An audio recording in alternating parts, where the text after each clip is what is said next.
Facebook live में हमारे साथ हैं बिहार सरकार के पुरातत्व विभाग में पूर्व निर्देशक डॉक्टर अतुल कुमार वर्मा जी। अतुल कुमार वर्मा जी इन्होंने तेल्हाड़ा विश्वविद्यालय जो जिसे हेनसांग ने तिलाधक महाविहार के नाम से बताया था, उसके प्रथम जो उत्खनन का कार्य हुआ, यह कार्य इनके ही निर्देशन में और इनके ही निगरानी में संपन्न हुआ। जैसा कि आप सभी लोगों को जो प्राथमिक साक्ष्य के आधार पर ज्ञात होगा कि तेल्हाड़ा विश्वविद्यालय नालंदा विश्वविद्यालय का उसके मदर संस्थान है। इस सिलसिले में क्या कुछ पाया गया और क्या कुछ उन्होंने उत्खनन में देखा, इसी सिलसिले में इन्हीं मुद्दों पे बातचीत करने के लिए हमारे साथ आज जुड़े हुए हैं डॉक्टर अतुल कुमार वर्मा जी। सर जी, आप अपनी बातों को शुरू करें। धन्यवाद मनीष जी फॉर इनवाइटिंग मी। ये सबसे पहले ये बतलाऊं मैं कि सन 2009 में 26 दिसंबर को मैंने तेल्हाड़ा में एक्सकेवेशन प्रारंभ किया था, जहां पर माननीय मुख्यमंत्री श्री नीतीश कुमार ने पहला कुदाल चला के उस एक्सकेवेशन का शुरुआत किया और लगातार मैंने 5 वर्षों तक वहां पर एक्सकेवेशन किया। अब बहुत से एक्साइटिंग रिजल्ट आए वहां पे, और फर्स्ट ईयर जो पहला सत्र था जब हमने एक्सकेवेशन किया, करीब 2 मीटर नीचे गए तो एक पूरा जला हुआ लेयर मिला। शुरू में तो हमें लगा कि ये पॉटर किल्स है। जब वो राख को हमने क्लियर किया वहां पे, तो एक बहुत बड़ा प्लेटफॉर्म टाइप का फ्लोर मिला। ह्वेनसांग अपना रेफरेंस देते हैं कि वहां पर करीब 1000 स्टूडेंट्स एक साथ बैठ के पूजा पाठ किया करते थे। तो जो प्लेटफॉर्म मिला वो इसको प्रमाणित करता है कि वहां सचमुच 1000 स्टूडेंट्स एक साथ बैठ के जो छात्र थे पूजा पाठ किया करते थे। ह्वेनसांग एक और रेफरेंस देता है कि वहां पर 3 मंदिर हुआ करता था। एक्सकेवेशन में तीनों मंदिर हमको मिला। ये फर्स्ट ईयर का रिजल्ट है। छोटे छोटे सेल्स मिले जिसमें मॉन्क्स रहा करते थे, जो टीचर्स थे, उनके रहने के लिए छोटे छोटे सेल्स बने हुए थे। और ये एक्सकेवेशन वाला जो एरिया है, करीब 2 एकड़ में हमने एक्सकेवेशन किया था। 2 एकड़ के लैंड में हमने एक्सकेवेशन किया वहां पे, और इसका एक्सटेंशन जो है करीब 1 किलोमीटर के रेडियस में है। वहां पर एक संघी मस्जिद भी है बगल में। खुदाबख्श लाइब्रेरी के एक डायरेक्टर हुआ करते थे, उन्होंने रेफरेंस दिया कि जो ये मोनास्ट्री को तोड़ा था उसके मटेरियल से वो वहां पर मस्जिद का निर्माण किया गया था। और इम्तियाज अहमद साहब जो डायरेक्टर थे खुदाबख्श लाइब्रेरी के, उनके अनुसार ये बिहार का पहला मस्जिद था जो मोनास्ट्री जो तोड़ा गया था उसी के मटेरियल से वह मस्जिद बनाया था। क्योंकि बख्तियार खिलजी जब मनेर से चला था उदंतपुरी और नालंदा को डिस्ट्रॉय करने के लिए, तो पहला कैंप उसका तेल्हाड़ा में था, जहां इसने पूरा विश्वविद्यालय को जलाया, जिसका राख पूरा मिला। एक्सकेवेशन में करीब आधा फीट राख का लेयर हमको एक्सकेवेशन में मिला। फिर हमने कंटिन्यू किया काफी दिन तक, ये 5 सेशन तक एक्सकेवेशन किया।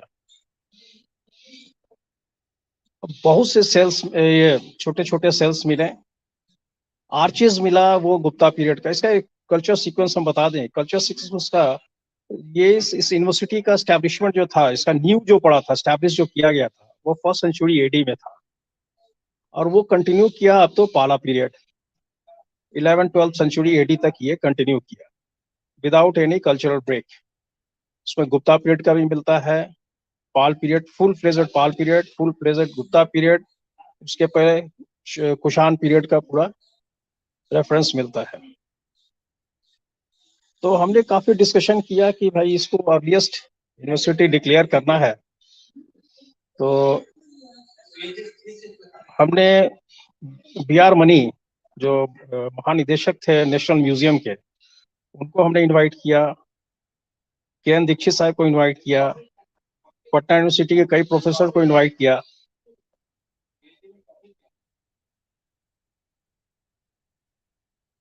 तो उनसे काफी डिस्कशन करने के बाद उन लोगों ने मतलब हमें सजेस्ट किया कि आप इस यूनिवर्सिटी को जो महाविहार है, इसको अर्लीस्ट यूनिवर्सिटी आप डिक्लेयर कीजिए। अब इंडिया में जो है इससे अर्लियर यूनिवर्सिटी कोई नहीं मिला है, तो ये भारत का सबसे पुराना विश्वविद्यालय है, बुद्धिस्ट विश्वविद्यालय है। इसके संबंध में यह भी बताया गया था कि 3 स्टोरीज का बिल्डिंग है, तो 2 स्टोरीज का तो मिला हमको, एक स्टोरीज पूरा कोलैप्स कर गया था।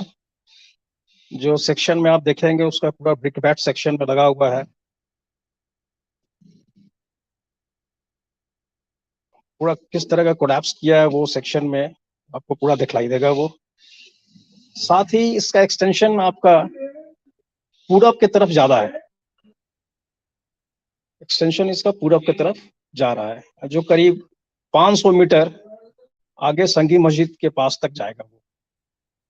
लेकिन वहाँ वो सब प्राइवेट लैंड है, जहाँ एक्सकेवेशन करना पॉसिबल नहीं था जब तक एक्वायर नहीं करेंगे उस लैंड। लेकिन जो भी एक्सकेवेशन अभी हमने किया, बहुत एक्साइटिंग रिजल्ट आया, right from Kushan period to Pala period without any culture break, जो हमने बताया।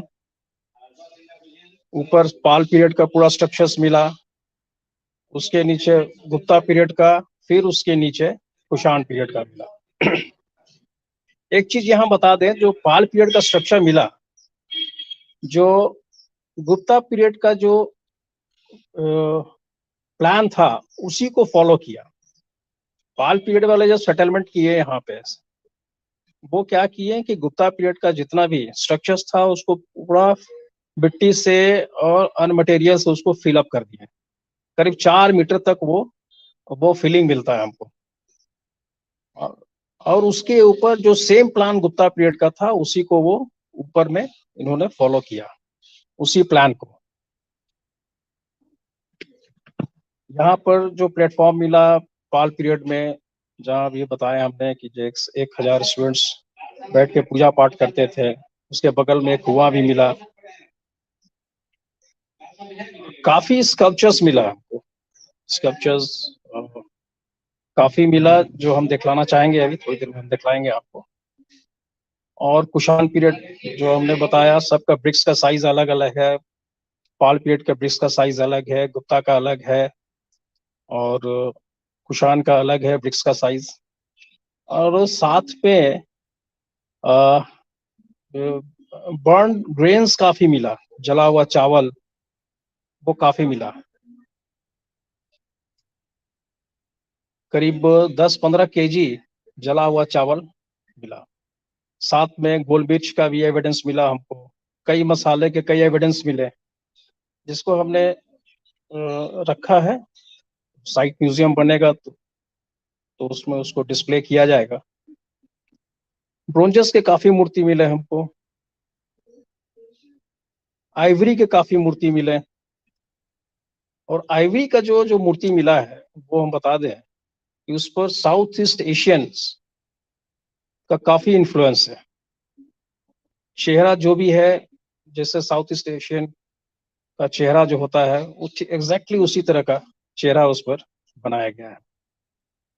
तो मेरे व्यू से जो तेल्हाड़ा का जो एक्सकेवेशन जो मोनास्ट्री मिला है, तो जो नॉर्दर्न साइड पोर्शन था वो इंडियन स्टूडेंट्स के लिए था, और जो सदर्न साइड था वो साउथ ईस्ट एशिया से जो स्कॉलर्स आते थे उनके रहने के लिए बनाया गया था, क्योंकि ये जितने ये आइवरी के जो छोटे छोटे मूर्ति मिले हैं वो सदर्न साइड से मिला है, और नॉर्दर्न साइड से इंडियन स्टाइल का जितना भी है वो मिला है। तो ये मेरा व्यू है कि सदर्न साइड में नॉर्थ ईस्ट से, ये साउथ ईस्ट से जो स्टूडेंट्स आते थे वो वहां रहते थे, और नॉर्थ साइड में इंडियन स्टूडेंट्स रहते थे। तो काफी मात्रा में वो मिला। आर्चर्स के बारे में लोग बताते हैं कि आर्चर्स ये जो आए थे मुस्लिम, तो वो टेक्नोलॉजी अपने साथ लेके आए थे। लेकिन यहाँ भी आर्चर्स हमें गुप्ता पीरियड में आर्चर्स मिल रहा है। सबसे इंटरेस्टिंग फाइंडिंग था हमें यहाँ पे गुप्ता पीरियड में एक दीप स्टैंड मिला, जो अभी भी हम लोग यूनिवर्सिटीज में या कोई फंक्शन शुरू करते हैं तो दीप स्टैंड में दीप प्रज्वलित करके किसी फंक्शन को स्टार्ट करते हैं। ये 2 स्टैंड मिला जो करीब ब्रोंज में है और करीब 4 फीट का है। ये काफी इंटरेस्टिंग है। ये देख ये फाइंडिंग्स यहाँ का। और थोड़ा सा फिगर्स हम तेराड़ा एक्सकेवेशन का हम दिखला दें आपको। ये आप देख सकते हैं, ये पोर्शन, ये एक्सकेवेशन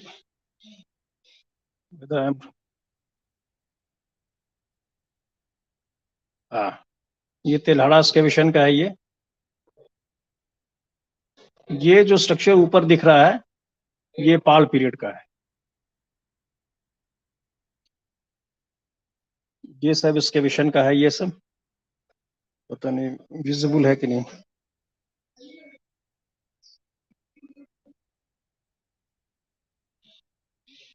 ये फिगर, ये जो मेरा, ये जो जहां उंगली हमने रखा है, इस पिक्चर को इंटरनेशनली एक अवार्ड मिला था फ्रांस में। एक प्रेस रिपोर्टर आए थे, ये फोटो उन्होंने खींच के ले गया था और फ्रांस में इसको फर्स्ट प्राइज मिला था। ये वाला फोटो को, दिस वन। ये 3 टेम्पल है, पता नहीं विजिबल है कि नहीं।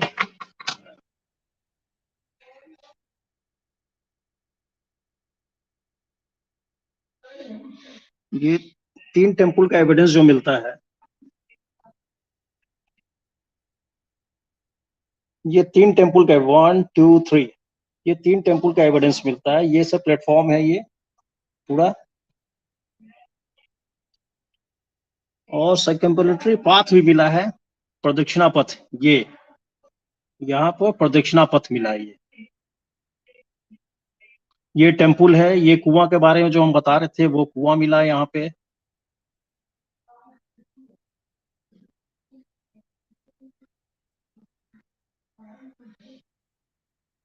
ये कुछ स्कल्पचर्स मिले हैं, ये रेड सैंडस्टोन में ये मिला था। ये बुद्ध का है। ये मोनास्ट्री सील है। ये दिस वन मोनास्ट्री सील जो होता है,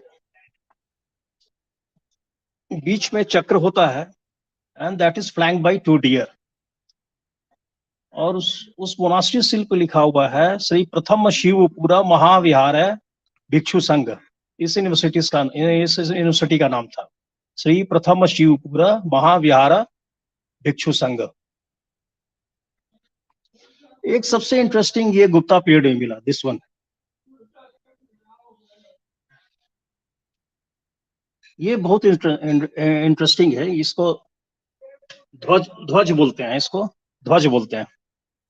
और ये दीवार के अंदर में छिपा के रखा हुआ था। ये ऊपर से इसको छिपा के मिट्टी से लेप किया हुआ था। जब मिट्टी के लेप को जब धीरे से बहुत माइन्यूटली हमने हटाया उसको, ये सारा ध्वज मिला, जिसमें भगवान बुद्ध तपस्या में लीन है और उनके दोनों शिष्य, 2 शिष्य अगल बगल में है। ये ध्वज है और ये कच्चे मिट्टी का बना हुआ है। और करीब 15-20 के संख्या में ये दीवार के अंदर छिपाया हुआ था। इसे निकालना बहुत मुश्किल था क्योंकि ये कच्चे मिट्टी का बना हुआ था। फिर भी बहुत मैन्युटली इसको स्क्रैप करके हमने निकाला इसको, जिसमें 2-3 बहुत सेफली बाहर आ गया। ये एक्चुअली मेरा मानना है कि ये जो मान्यता ये था कि मेरा कोई हमने कुछ सोचा वो पूरा हो गया, उसके लिए वो लोग एक डोनेट करते थे मोनास्ट्री में। ये मोनास्ट्री सील है, ये दिस वन मोनास्ट्री सील है। ये मौखरी डायनेस्टी का एक सील मिला है, शेवाइट कल्चर का। ये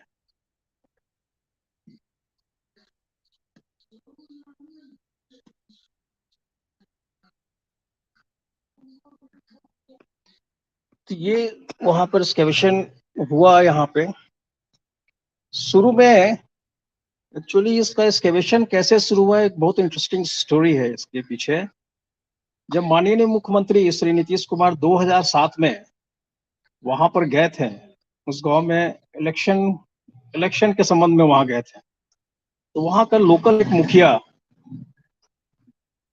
माननीय मुख्यमंत्री से वो डिमांड किया कि सर यहाँ पर एक बहुत बड़ा माउंड है और यहाँ पर खुदाई की जाए। तो गांव के लोग काफी परेशान हो गए कि भाई मुखिया जी माननीय मुख्यमंत्री से ये क्या मांग रहे हैं। मांगना चाहिए था रोड, मांगना चाहिए था हाई स्कूल, मांगना चाहिए था कॉलेज, मांगना चाहिए थे, एक्सकेवेशन के लिए क्या ये मांग रहे हैं। तो लोग इनसे इतना नाराज हुए हैं कि मुखिया जी डर से 1 सप्ताह घर से नहीं निकले। लेकिन जब एक्सकेवेशन शुरू हुआ, वही मुखिया जी इसी एक्सकेवेशन के नाम पर 2 बार वहां इलेक्शन जीते। लोग को काफी इंटरेस्ट आया। करीब यहाँ पर टूरिस्ट जब एक्सकेवेशन कर रहे थे उस समय करीब 500 से 600 टूरिस्ट डेली आते थे वहां पर घूमने के लिए ड्यूरिंग एक्सकेवेशन। अब तो स्थिति पता नहीं अब क्या स्थिति है, चूंकि अब आई बीन रिटायर्ड और कितने टूरिस्ट आते हैं हमें नहीं मालूम है अब। लेकिन उस समय जब एक्सकेवेशन कर रहे थे काफी संख्या में टूरिस्ट आते थे, काफी एक्साइटमेंट था। बाहर से कई लोग आए, कई कई नोबल विजेता अमित सेन और 1-2 और आए थे। कई कंट्री के एम्बेसडर्स आए, उन्होंने काफी अप्रिशिएट किया। माननीय मुख्यमंत्री खुद 2 बार गए वहां पर, 2-3 बार एक्सकेवेशन को काफी अप्रिशिएट किया उन्होंने। और मूर्ति वूर्ति जो मिला, काफी स्कल्पचर्स काफी मिले। यामन तक का मिला, यामन तक 2-2 यामन तक मिला जो नालंदा में ही मिला। और भूमि स्पर्श मुद्रा में मिला, कई तरह का। एक सबसे इंटरेस्टिंग मिला, इसको एस कर से एक मूर्ति मिला है, उस पर इंस्क्रिप्शन भी है कुमार पाल का, जो बताते हैं कि पहली बार कुमार पाल का कोई इंस्क्रिप्शन मिला। उस इंस्क्रिप्शन पर लिखा हुआ है कि जो भी इस मोनास्ट्री को डिस्ट्रॉय करेगा उसका बाप गधा में पैदा होगा, चाचा ऊंट पैदा होगा, माँ सुअर होगी। उसको एस्कर्स हम लोग बोलते हैं। वो एक इंस्क्रिप्शन हमको वहां से मिला। और यहाँ पे एक्सकेवेशन करने की भी और आवश्यकता है, चूंकि लैंड एक्वायर करना पड़ेगा। तो सरकार चाहे तो लैंड एक्वायर करके फर्दर एक्सकेवेशन करे। और फर्दर एक्सकेवेशन करेगा तो ये नालंदा से भी बड़ा यूनिवर्सिटी होगा। और जो ये यूनिवर्सिटी था तेलहाड़ा यूनिवर्सिटी, एक ट्रायंगल फॉर्म करता था। नालंदा यहाँ से करीब 29 किलोमीटर, उदंतपुरी यहाँ से 30 किलोमीटर, ये तीनों बीच में ये तेलहाड़ा था। तो आप देखेंगे कि ये तीनों एक ट्रायंगल का फॉर्मेशन हो करता है। ये लिटरेली सोर्स से ये भी पता चलता है कि नालंदा का जो एडमिनिस्ट्रेशन था शुरू शुरू में तेलहाड़ा से ही चलता था, तेलहाड़ा विश्वविद्यालय से ही चलता था। बाद में इंडिपेंडेंट वो हुआ नालंदा विश्वविद्यालय। शुरू में जो जितना भी इसका प्रशासनिक कार्य होता था यहीं से होता था। क्योंकि जो सील हमको मिला, मोनास्ट्री सील, वो नालंदा में भी मिला, एक जिसका रेफरेंस एक आर्काइव्स में किताब रखा हुआ उसमें मिला था। नाम नहीं याद आ रहा उस बुक का, दिल्ली में हमने पढ़ा था उस बुक को, स्लिप कर रहा मेरे दिमाग से। और मेरा ये व्यू है, मेरा एक मानना है कि नालंदा से जो भी पास आउट स्टूडेंट्स आते थे, this is my personal view, जो भी पास आउट स्टूडेंट्स आते थे, they come here for higher studies, research work के लिए आते थे, क्योंकि यहाँ सिलेक्शन जो था बहुत ये टफ था, नालंदा से भी ज्यादा टफ था।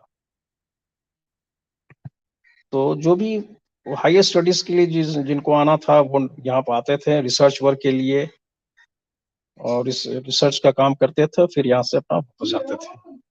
ये मेरा मानना है, ये ट्रायंगल एक फॉर्म करता था, और ये अब तक का सबसे ओल्डेस्ट यूनिवर्सिटीज है इंडिया का।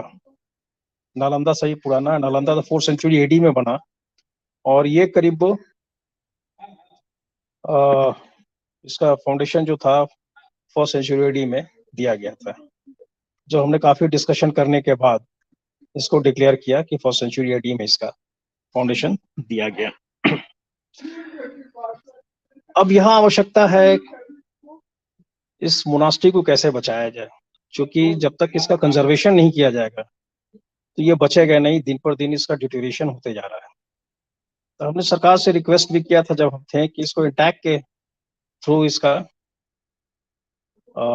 कंजर्वेशन किया जाए, क्योंकि इंटैक्ट जो भी काम करता है नो प्रॉफिट नो लॉस पे करता है, और वो गवर्नमेंट ऑफ इंडिया का एक संस्था है, और वो अपना उनके पास काफी एक्सपर्टीज भी है, कई जगह इसके ये कंजर्वेशन का वर्क कर चुके हैं। तो यहाँ पर कंजर्वेशन का वर्क करें ताकि इसको बचाया जा सके, नहीं तो हर बरसात में एक एक लेयर कई ब्रिक्स गिरते जा रहा है ऊपर से, इसको बचाना बहुत आवश्यक है। साथ ही हमने एक प्रपोजल दिया था साइट म्यूजियम के लिए, लेकिन कई बार डीएम ने वहाँ लोकल डीएम ने जमीन दिया, फिर बाद में वो चेंज कर दिया कि नहीं यहाँ पर नहीं है, यहाँ पर कंट्रोवर्शियल जमीन है, ये आप दूसरे जगह कीजिए, फिर दूसरा दिया, फिर तीसरे जगह कीजिए। इस तरह काफी अदला बदली होते रहा जमीन का कि यहाँ बनाना है, कभी यहाँ बनाना है। इस कारण साइट म्यूजियम का भी फाइनलाइज अभी तक नहीं हुआ, क्योंकि करीब 1600 से ज्यादा एंटीक्विटीज हमको मिले हैं इतिहास के विषय में, काफी इंटरेस्टिंग है। खास करके जो सील सीलिंग्स करीब 200-250 से ज्यादा ऊपर मिला, सील सीलिंग्स बहुत इंटरेस्टिंग है, जिसका डिसाइफरमेंट बहुत जरूरी है, क्योंकि इसके लिए एक्सपर्ट का आवश्यकता है डिसाइफरमेंट के लिए। तो हमने कई स्कॉलर से बात किया था उस समय, तो उनका शर्त काफी था कि आप लेके आइए हमारे पास तभी इसको डिसाइफर करेंगे, जो ले जाना पॉसिबल नहीं है। फिर भी हमने सरकार से रिक्वेस्ट किया था कि उनको आप ही इनवाइट करें यहाँ पे, और जो भी उनका बनता है होटल में रहने का, उनका डेली अलाउंस, खाने पीने का सब दिया जाए। तो काफी कुछ दिन फाइल चला, फिर उसके बाद फाइल ठप हो गया। ये डिसाइफरमेंट नहीं हो सका। डिसाइफरमेंट जितने भी इंस्क्रिप्शन है इसका बहुत जरूरी है, जितने डिसाइफरमेंट होगा नया नया आयाम सामने आएगा, नया हिस्ट्री आएगा सामने में। यहाँ पर बताया जाता था कि टोटल 7 माउंट था, जिसमें एक ही माउंट बचा हुआ है। 7 माउंट को तो आधा गांव वाले लोग ब्रिक्स को रॉब करके ले गए, अपना घर बना दिए। लेकिन जहां भी अभी भी स्केवेट करता है लोग, गांव के लोग, न्यू होता है, कुछ ना कुछ मूर्ति मिलता रहता है।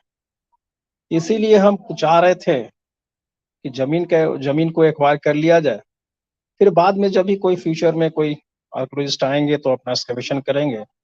फिलहाल अभी बिहार आर्कोलॉजी में हमारी रिटायरमेंट का कोई है नहीं, वहां पर देख रेख करने के लिए कोई परमानेंट स्टाफ नहीं है। 3 बच्चे हैं, हालांकि काफी क्वालिफाइड है, वही अभी देख रहे हैं, वो आउटसोर्स पे अपॉइंट किए गए हैं। तो लेकिन वो क्वालिफाइड है, उनका परमानेंट हो जाए तो अच्छे ढंग से वो लोग भी काम करेंगे। और साइट म्यूजियम काफी जरूरी है, कंजर्वेशन का काम बहुत जरूरी है, लैंडस्केपिंग का काम जरूरी है वहां पर। तो ये सब काम हो जाए तो ये ज्यादा नालंदा से भी ज्यादा पॉपुलर ये यूनिवर्सिटी होगा वहां पे।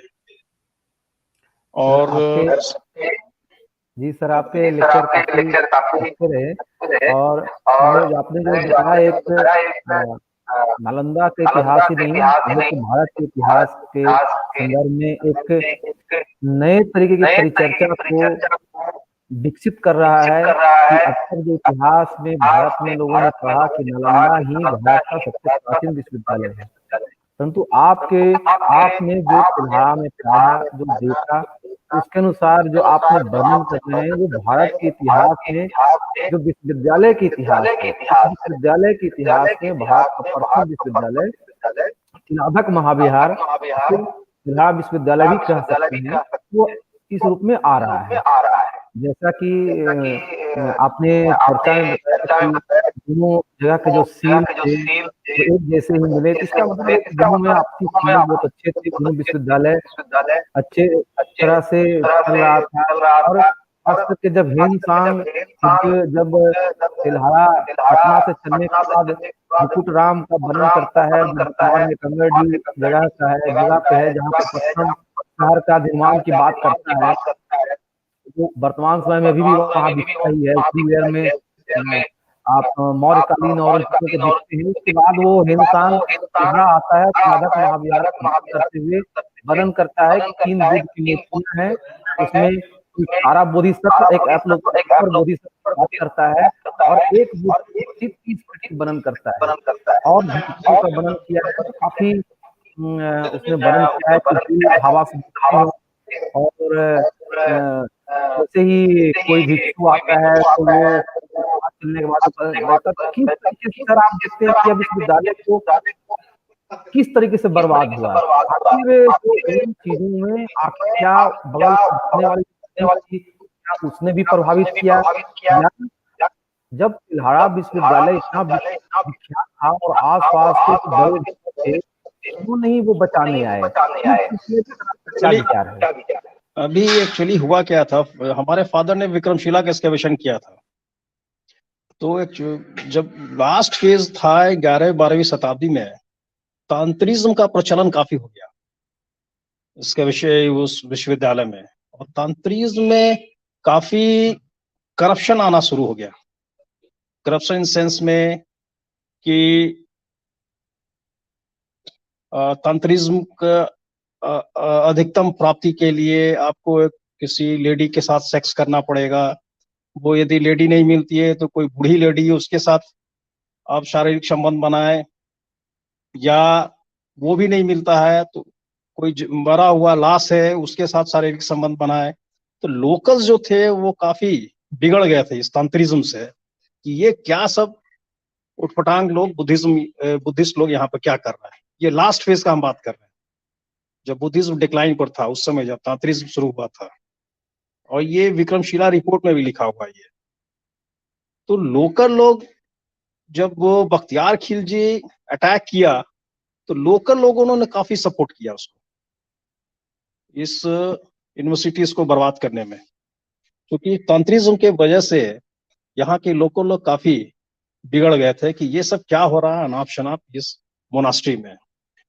तो वो जैसा बताया जाता है कि वो लोग बख्तियार खिलजी को इनवाइट करके लाए थे अटैक करने के लिए यहाँ पे, और बख्तियार खिलजी फिर आसानी से इसको जलाया, यहाँ जलाया, उदंतपुरी को जलाया, विक्रमशिला जलाया, आपका नालंदा को जलाया, सिर्फ इसी की वजह से। बख्तियार खिलजी को कोई इंटरेस्ट नहीं था यहाँ पर आने का, उसको इनवाइट किया गया था लोकल्स के द्वारा। और एक चीज और बता दें, जब एक्सकेवेशन कर रहे थे साउदर्न ये नॉर्दर्न साइड में, तो बोरियन पीरियड का भी बहुत सा हमको एविडेंस मिला था वहां पे, मिस कर गए थे बात करने के सिलसिले में। और जब एक्सकेवेशन कर रहे थे तो शुरू में बालू का काफी 4 मीटर तक बालू मिला, और 4 मीटर तक पेशेंस हमने लूज नहीं किया, 4 मीटर तक बालू हटवाते हटवाते लास्ट में ये एनबीपी शर्ट्स काफी मिलने लगा हमको। तो एक्सकेवेशन में कहा जाता है कि जो पेशेंस रखेगा वही बढ़िया एक्सकेवेशन कर सकता है। तो ये हमने सीखा था, ये एक्सपीरियंस हमको था ये ताराडी में, जब वहाँ एक्सकेवेशन कर रहे थे बोधगया में, तो वहाँ के जो एक्सकेवेटर थे अजीत प्रसाद, चूंकि हमारे उड़ीसा हमने एक्सकेवेशन सीखा था, तो उनका कहना था कि एक्सकेवेशन में आप पेशेंस रखिए, जब तक नेचुरल सॉइल नहीं आए तब तक आप एक्सकेवेशन करते रहिए। वही नेचुरल सॉइल पर जाने के सिलसिले में वो पूरा एनबीपी हमको काफी मात्रा में मिला, और जो हमने कलेक्ट करके वहां पर रखा हुआ है, काफी अच्छे अच्छे कलर्स के मिले, गोल्डन था, सिल्वर था, कई कलर का एनबीपी हमको मिला वहां पे। वो काफी इंटरेस्टिंग था। और ये जो आपने क्वेश्चन किया तो उसका जवाब हमने दिया कि बख्तियार खिलजी क्यों आया था, उसको कैसे लोग इनवाइट किए थे इस मोनास्ट्री को डिस्ट्रॉय करने के लिए, और एनपीपी काफी मिला हमको वहां पे। तो ये एक्सकेवेशन काफी इंटरेस्टिंग है, और ये फर्दर खोदा जाए, खुदाई हो, ये एक्सकेवेशन हो, तो और भी काफी एविडेंस सामने आएंगे। सर इस सिलसिले में हमारे साथ कई सवाल आए थे कि उनका कहना था कि यहाँ पे जो संघ मस्जिद है वही गेट है, द्वार है। इस सिलसिले में आपने क्या पाया था? एक्चुअली संघी मस्जिद के पास वहां पर हमने एक्सकेवेशन नहीं किया। हमने जो माउंट था, जिसको हम लोग बुलंदी माउंट जिसको बोलते हैं, उसी में एक्सकेवेशन किया। और एक और लोकल ये लोगों ने बताया कि 36 फीट का बुद्ध का मूर्ति हुआ करता था। वो अभी तक तो प्राप्त नहीं हुआ है, लेकिन लोग बताते हैं कि 3 टुकड़ा में है, और गांव में ही किसी के घर में वो रखा हुआ है। हमने प्रयास किया था वहां जाके उसको निकालने का, लेकिन उन्होंने मना कर दिया कि अभी इस बहुत अंदर है, मेरा घर टूट जाएगा। तो फिर हमने छोड़ दिया उसको, नहीं तो फिर काफी उनका स्ट्रक्चर, घर का स्ट्रक्चर भी बर्बाद हो जाता है। उन्होंने माना कि हाँ इसके नीचे रखा हुआ है, ये स्वीकार किया उन्होंने कि हमारे घर के नीचे में रखा हुआ 3 टुकड़ा में है, और काफी बड़ा है। अब कितना बड़ा है जब तक हम देखते नहीं वो बताना मुश्किल है, लेकिन ऐसा रेफरेंस आता है कि करीब 36 फीट का वो मूर्ति हुआ करता था, अब तक का सफर बड़ा। लेकिन वो 3 टुकड़ा में है, वो एग्जैक्ट उसका नाम बता नहीं सके। और एक और बहुत इंटरेस्टिंग था, हम बताना भूल गए, कि वैनसेंग एक रेफरेंस देता है कि इस मोनास्ट्री को काफी खूबसूरती से इसको सजाया गया था। छोटे छोटे बेल्स लगे हुए थे, और कॉपर से इसको सजाया हुआ था। जब हवा चलता था ये बेल्स बस बजा करता था। और एक्सकेवेशन के दौरान कई छोटे छोटे बेल्स हमको मिले हैं वहां पे। तो जो जो वैनसेंग, स्वानशैंग या वैनसेंग जो आप बताएं, जो जो बोला वो सारा एविडेंस हमको मिलता गया वहां पे। इत्सिंग भी यहाँ पर आए थे, स्वानशैंग भी यहाँ पर आए थे, कई कई स्कॉलर्स, चाइनीज स्कॉलर्स यहाँ पर रहे हैं। एक सप्ताह वो भी रहे थे वैनसेंग यहाँ पे, ये भी रेफरेंस आता है।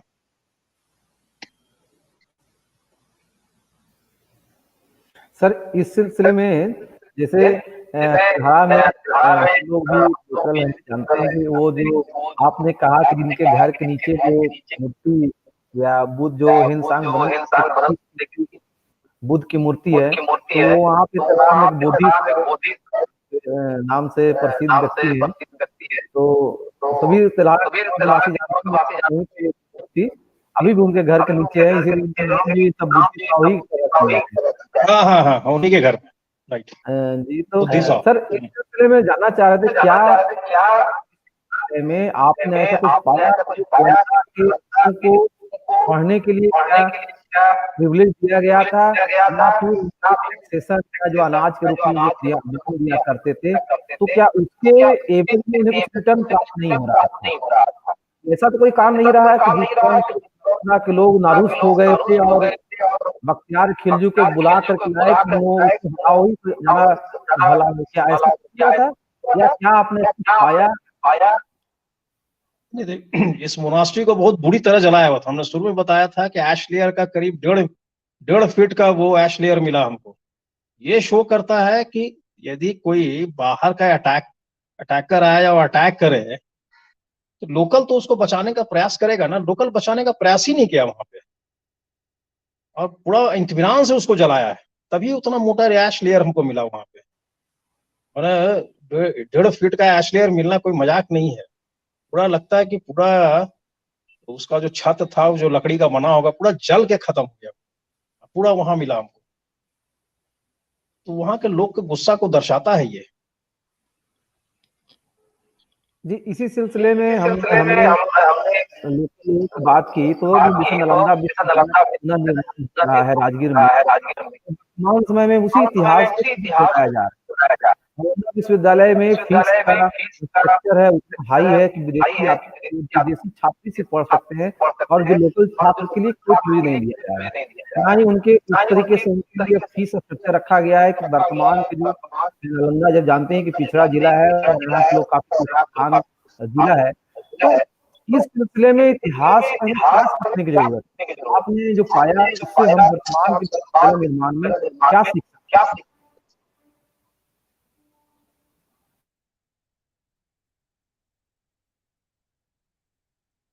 हेलो, क्वेश्चन को जरा रिपीट करेंगे फिर से। सर, हमारा सवाल था कि जिस तरीके से तिल्हाड़ा विश्वविद्यालय और नालंदा विश्वविद्यालय में 250 गांव दान किए गए, उनके अनाज, दूध, सारी फसल और जो था वो दान में आता था, और उसके कारण जो दिक्कतें हुई नालंदा विश्वविद्यालय और उसके आसपास के लोगों को, जिससे इन लोगों ने बुला के लाया है कि आप जला दो।